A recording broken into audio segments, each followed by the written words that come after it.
Buenos dias, John, and thank you for joining us today at Business Spotlight Series. Today, I'm excited to introduce John Cox, Managing Director at Cox Co. Welcome, John. Thank you for having me, Javier. Thank you so much. No problem. Now, John, I looked at your profile and I thought you would make a good guest at our show. I'm keen. We talked about this last week.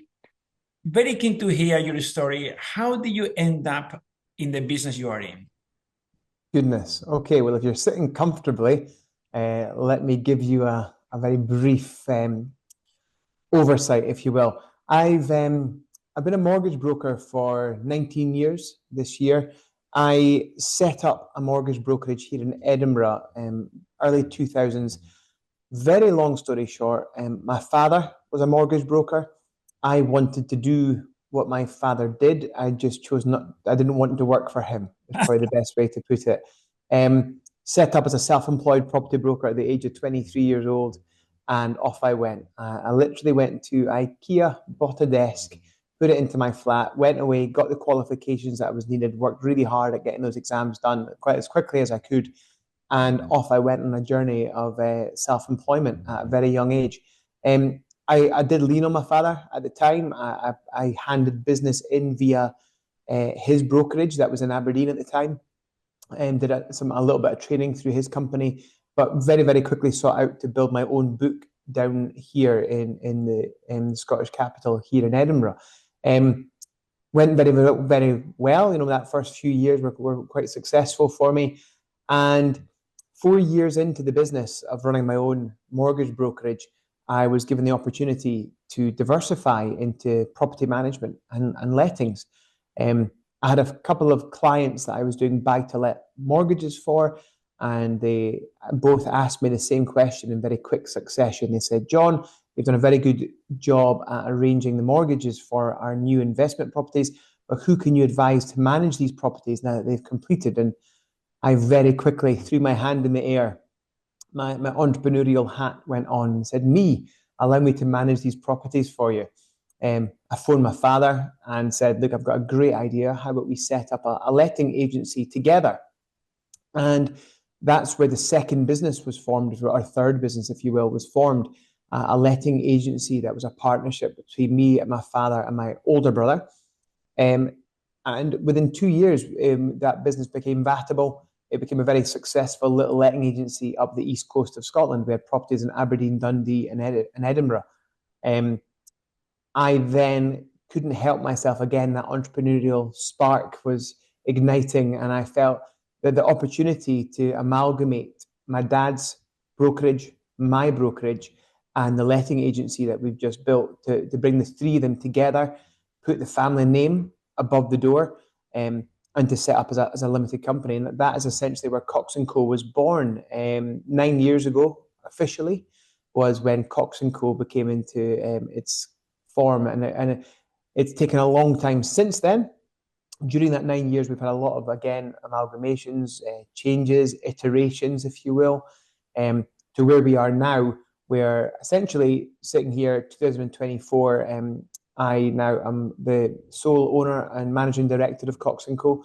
And what we are is essentially a one-stop shop for buyers, sellers, renters, investors of property across Scotland. We are letting agents, estate agents, mortgage brokers, and property investment specialists all under the one roof.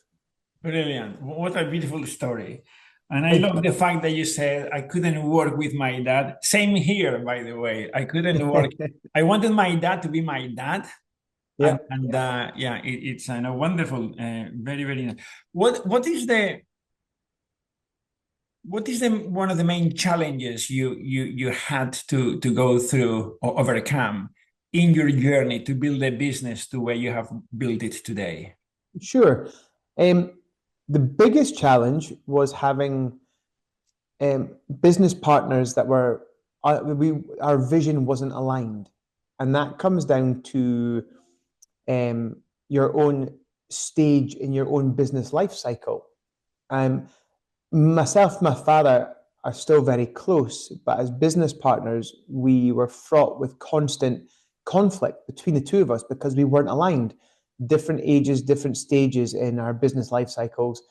Um, I had a genuine desire and need for diversification and growth, whereas my father was quite comfortable with what we already had, having been doing it his own way for 40 years before I came along. And butting heads with him, my older brother became part of the business, but then it became very obvious to myself and my father that he was there for a job and not there for a career. And it was a very difficult conversation to have with him as well for when he exited the business. And I suppose then to answer your question was making sure that, or trying to find a way to get everybody aligned was the biggest hurdle. And then once that did start to come together, once I then was able to essentially buy out my brother, then a few years later buy my father out of the business, allowing him to retire, I've now allowed to kick on and basically steer the ship towards my own vision, and in a lot of ways, without coming across too arrogant or overconfident. That's kind of how the business has now excelled in the last 3 years, because of that alignment is 100% there. Yes, you hear often family and business doesn't mix. Are you still in talking terms with your brother? Yes and no, but then friends and family don't mix with business. But then I would say, my longest employee has been with me for 10 and a half years. And he's also my best friend of 20 years. And I was his best man and he was my best man. And I would say that works because, again, we are aligned. Although Yes. he's an employee of the business, he's part of the furniture here. And the business wouldn't be where it is without him being part of it with me. And a big part of that is because our business life cycles align, because our visions align, because both of us have an entrepreneurial spirit and a desire to grow something together. Were you friends before going into business together? Oh yeah, for 10 years. Okay. 10 years I know of many cases that you make friends through business. Mm-hmm. That's been tested, but yeah, interesting. Very good. Yeah, so he was like a brother to me before Yeah. he even joined the business. So, and he's been with me from day one almost, on the journey. And so, yeah, I think it's not about doing business with family. It's not impossible. Alignment, alignment. I keep using that word today, but alignment is key. Absolutely, alignment is key. On the one vision. What type of attributes do you look for when you recruit people, the members of your team? What are the attributes you look for? First and foremost would be their personality, what they bring to the table in terms of personality. That qualifications, experience, none of that actually matters in those first couple of interviews or discussions at all. It's whether or not they will fit within this team dynamic that we've built here. Culture fit. Yeah, Cox Co is, I call it a team rather than a company. We're not a family, but we are a team, and everybody needs to be able to fit within that team. They need to bring their own personality, their own drive, and people can be trained, people can learn, people can can adapt. But if they aren't bringing the right attributes to the team, then there's no point in having a conversation. Yeah, yeah, definitely. Do you have company values? Yes, absolutely. Tell us, what are they? Honesty, accountability, and integrity. Very good. We've got that written on the wall in the main office through there right now with all my staff. Honesty, accountability, and integrity. How do in accountability, how do you instill accountability in the business? It's a great quality, by the way. Yeah, sure. We run a common sense approach business. We are a team of professionals. There's no trainees. We've got no part-time members of staff. Everyone is full-time, and we're office-based. There's no remote working at Cox Co either. I don't look at that as being old school or behind the times. I view it as our business requires collaboration on a daily basis. My letting agents need to be collaborating with my sales agents. The sales agents need to be collaborating with my in-house mortgage brokers. The mortgage team need to be collaborating every day with my property investment specialists, because every deal that we are doing for clients is multi-transactional. So it's not single transaction work that we do. So therefore, we all need to hold each other accountable. So if somebody drops the ball in the office, it could affect 3 or 4 different stages of a client's deal cycle with us. So it's really, really important that everybody in the office understands that we are all wholly accountable to each other. Are there, in your industry, are there many rogue players out there that you need to watch out for? Too many to count. Too many to count.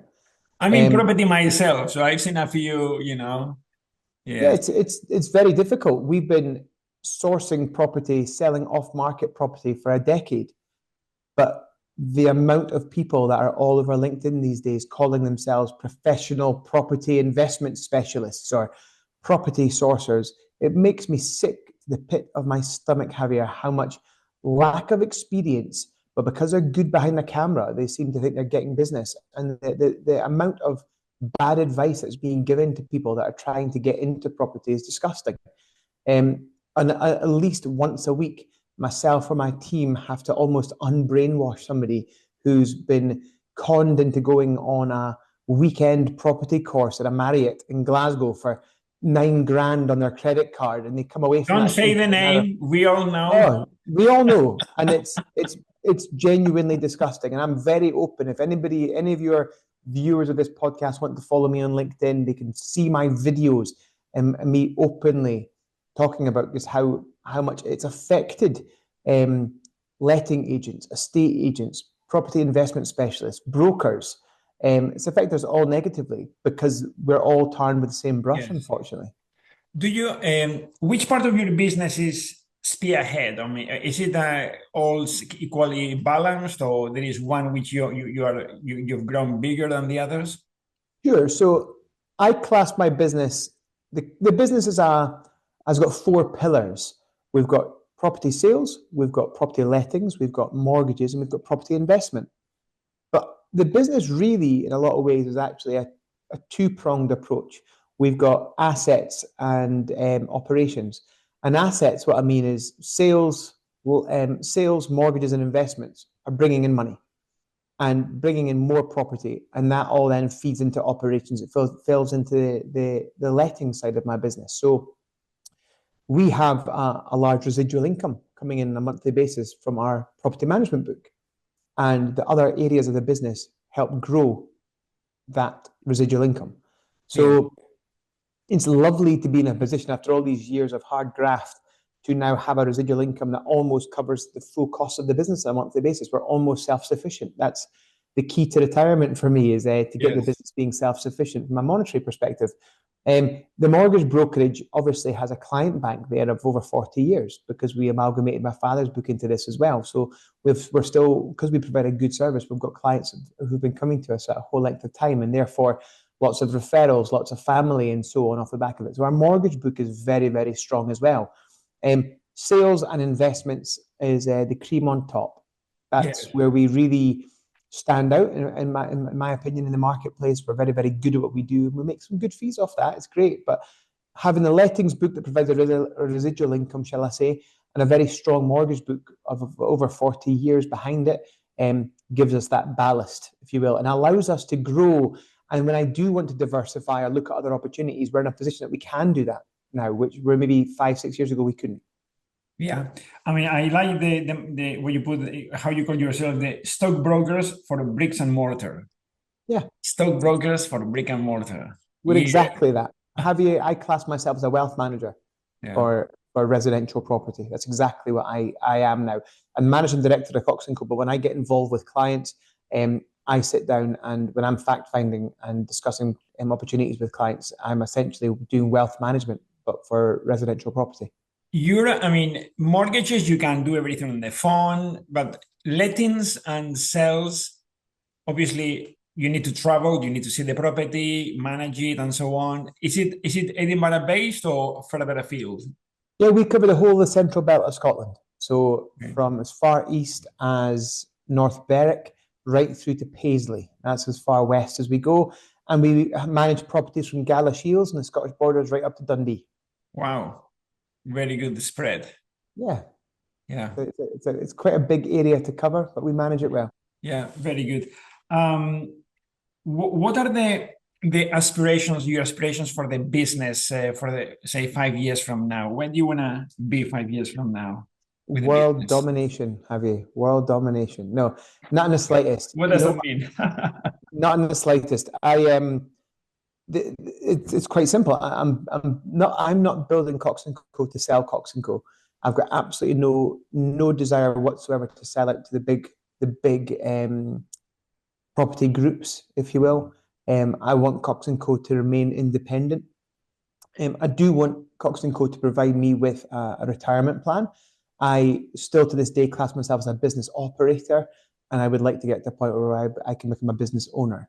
So for me, the plan for the next 3.5 years, I had a 5-year plan, and I'm a year and a half in, is to get me to a point of being a business owner, whereby I can either step back from day-to-day operations and allow myself to do the stuff that I actually enjoy in a day.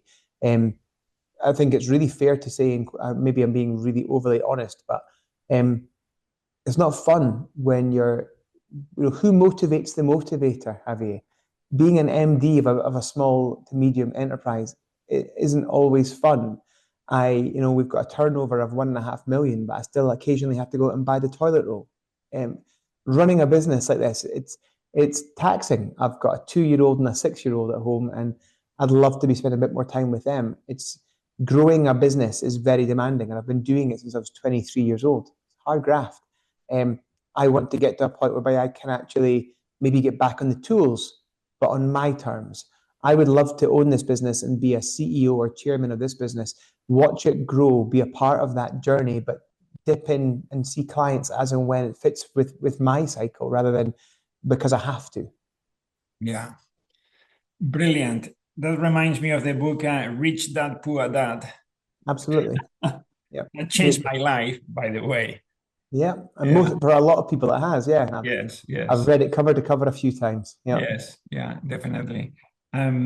So along the side of books, what book would have you read that you would like to share with the audience? I'm currently going through for the second time at the moment Elon Musk's most recent biography. I don't want to be Elon Musk, just to be clear, mad scientist. But I find it incredibly inspiring, his work ethic and his constant need and desire to increase margin, to find another way to make things work. He doesn't accept no. He's always prepared to push things that extra little mile. And yeah, he puts a lot of noses out of joint. But I find the businesses that he's managed to create, the businesses that have been, on the brink of falling apart, that he has brought back to become some of the largest firms in the world, I find him a really interesting and inspiring human. So we've had a lot of change in this business in the last 18 months. And about 2 months ago, I picked up his book for a second time, and I've actually feel like it's almost a different book. I've got a completely different perspective on it now. So the first time I read it, I was 100 miles an hour, and I was taking inspiration from it. The second time going through the book, I'm actually seeing it from a different perspective entirely and learning a little bit more about how to actually control my business and now work on growing turnover, but also increasing margin. And that wasn't what I was thinking before. I was using it almost to motivate me on a daily basis to grind. Now I'm using it as a way to refine. Brilliant. I love that you said you're reading the book a second time. By the way, when I read a great book, I take pen and I underline, pen the corners of the pages, make notes. And there is a great book called Miracle Morning. Okay. And that book, it says, is better to read a book a second time than a new book. Sure. Then you Yeah, I feel agree with like that. you're suck it in, a lot more. Interesting. Wonderful. By the way, I'm gonna read that book. You sold me into it. You have to. It It's was honestly in my to-do list. So this Christmas, I'm gonna get that one and go for that one. Yeah. it's mind blowing. It's a few times in that book you put it down and go, Yes. how did he get away with that? Or how could Mhm. you speak to somebody like that? Yeah. And then but when I'm a great believer of I think when we first spoke before in the past, Javi, I think I've said to you, I get really inspired by a lot of American entrepreneurs. And the only way I can get really inspired by them is listening to them or reading their books and then digesting it and cutting out a lot of the Americanisms, if Yes. I can, and the BS that goes with that. Yes. Uh, there's a lot of learnings out there from a lot of these brash entrepreneurs that have done very well for themselves. Yeah. But just because I take a lot of learnings from them doesn't mean to say I want to be like them. But I think the way in which a lot of them do business is quite inspiring, insightful, and it's something that I think us in the UK, Scotland specifically, with there's a lot of pessimism and there's a lot of hiding away. There's a lot of not collaborate. There's very little collaboration in our markets in general in our country, and I think we need to collaborate more and be more open with people and be a bit brasher in Yeah. business. And Yeah. that's what I'm trying to focus on here at Cox Co. Brilliant. If you could spend a day in the life of, who would you go for?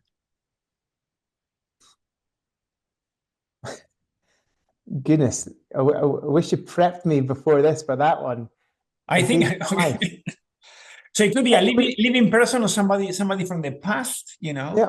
No, so, and again, I hope this doesn't come across too cheesy for your podcast, but um, my hero growing up and still to this day, I'm 41 years old, and my hero is Arnold Schwarzenegger. I met Arnold Schwarzenegger. I was very lucky to have met him and I got a 10-minute meet and greet. We sat down together for 10 minutes and had a Wow. really interesting conversation about 6 years ago. And it was one of the best moments of my life. People say you should never meet your heroes, and I completely disagree. Um, he has done so much in his life. People can agree or disagree or have views on people's personal lives or whatever. But what I love about Arnold Schwarzenegger is everything that he's turned his hand to. He's achieved the monumental status. Um, when he moved to America as a late teen, he wasn't moving here to become the best bodybuilder in the world. Um, he was moving here to become the biggest movie star ever. And as soon as he started becoming into movies, he immediately turned his attention to becoming a politician. People don't realize that he'd already planned to become a governor or a something, in his early 20s. And to go from being the best bodybuilder in the world ever to being the biggest movie star ever to then becoming a two-time governor of California, turning California into the fourth largest economy in the Correct. world as a state, not Yes. even a country, Yes. is beyond inspiring. Yes. And the amount of work that he has done on climate change around the world in the last 12 years is nothing short of exemplary for any billionaire that's out there trying to make these changes. And it's going quite unnoticed just how much graft that he's still putting in. So although he's Yes. churning out some real rubbish movies these days in his 70s, people don't actually realize how much work he's still doing in the background. Yes. I would love to have a day in his shoes and just see what he does from day one, from first thing in the morning through the end of the day at any timeline during his life. That's brilliant. John, by the way, he said, well, if I've been able to build my body, I had to follow a routine, I had to follow processes to build my body to be the best in the world. I'm going to transfer this to building a business. Sure. And there was a great analogy, building his body to building a business in terms of processes, determination, and so on and so forth. So great lessons to be had from that. Commitment, discipline, desire. Yeah. Things that I try and bring into what I do on a daily basis as well. Yeah. 100 miles an hour. Don't give up. You get on to the next task. Yeah. Which brings me to the book of Napoleon Hill, Think and Grow Rich. Have you read that one? I haven't read that one, no. Well, it goes along those lines, this one here. Think and Grow Rich by Napoleon Hill. Okay. And there are two ingredients, okay, for success. By the way, rich means whatever you want to make it, Think and Grow, successful, rich, and so on. Great book. But anyway, he just reminded me of it. Amazing. Brilliant. Well, John, it's been a real pleasure to have you part of our show and for sharing, being so open and honest, okay? It's good and so authentic. Yeah, I genuinely, again, it goes back to our three principles: honesty, accountability, and integrity. I live by it. I genuinely live by it. It shows, yeah. Yeah, I'm an open book. My team are the same. And I've built my business around it and my personal life around it. And Yes. I'm a great believer of spending time with good people, whether Yes. that be in business or away from business. Yeah. And the only way that's going to work is if you're really honest with people. So I've thoroughly enjoyed being a part of this. Thank you so much. It's been great getting to know you as well. And obviously, if any of your listeners would ever want to reach out to me, they can contact me on LinkedIn or We'll put give me your a follow. website address in the when we publish this. Brilliant. Please, I'd be Yeah. delighted. I'd be delighted. Thank you so much for being with us today. Thank you. Pleasure. Thank you.